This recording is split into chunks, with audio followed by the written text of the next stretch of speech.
You need to know what your unique strengths are and be willing to delegate.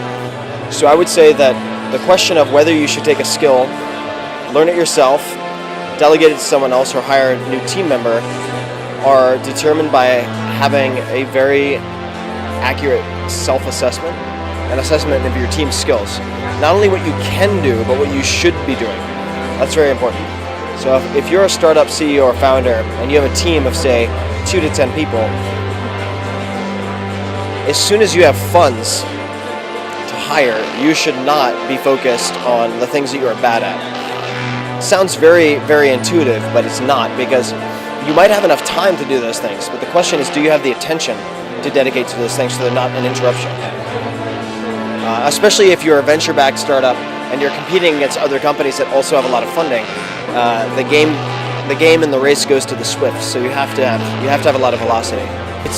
It's very easy to be seduced by doing things efficiently, trying to do a lot of things well.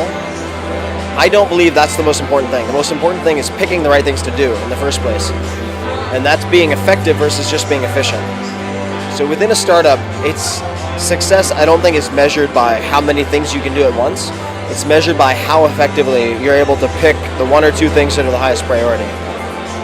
And there's always going to be a seduction to get distracted and focus on 20 things at once.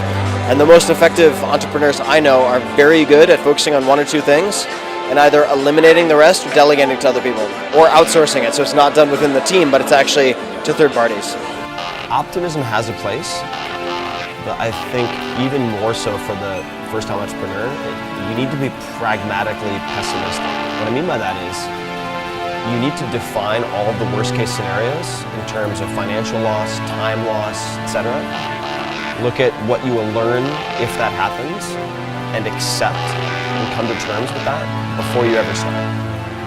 If you don't do that and you go straight into battling the world, trying to conquer the world with rose-colored glasses on, the first time you hit a major hiccup, you're going to become really demoralized and you will quit.